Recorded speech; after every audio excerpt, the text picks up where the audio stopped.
Good morning, boys and girls. Welcome to Storytime at the Manse. I'm Miss Ruby, and today we're going to be reading the next part in the Bible.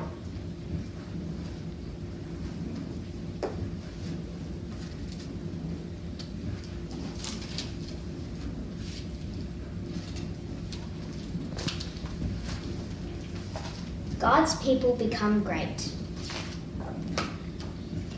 Jacob moved his growing household to Egypt.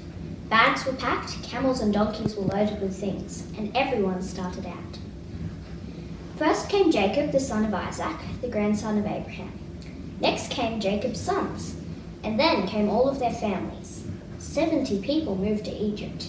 By now, God's promise of a great people was really growing. And God's promise kept growing long after Jacob and his sons died. After 400 years in Egypt, God's people had grown into a great nation named Israel. In fact, Israel had so many people that the land was filled with them. Do you think the Egyptians liked having all those people in their land? Pharaoh, the king of the land, hated the people of Israel. Pharaoh hated Israel's God too. So he treated God's people like slaves. He made them work.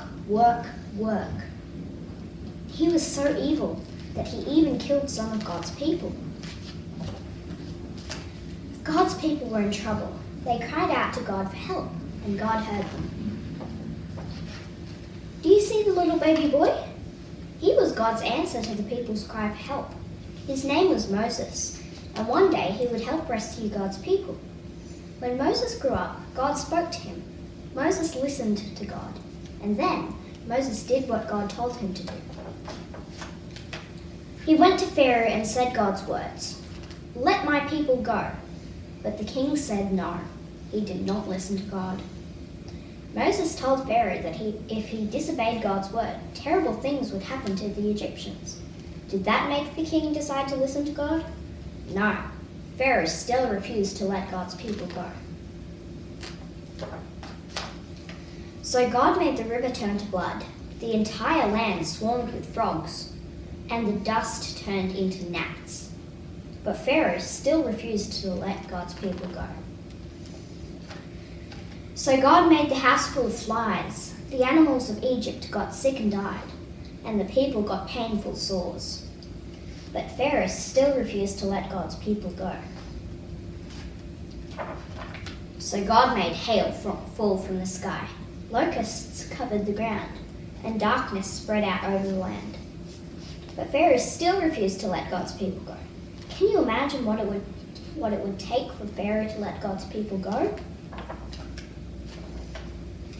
And that is what we will find out next time.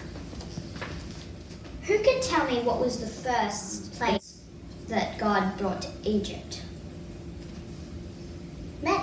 Frogs. No, the first one was the river turned to blood, remember? Pharaoh didn't want to let God's people go. Why didn't he want to let God's people go? Because he didn't like them. No, he didn't like them. He didn't like them at all, did he? Well, I hope you enjoyed Storytime at the Manse. Bye!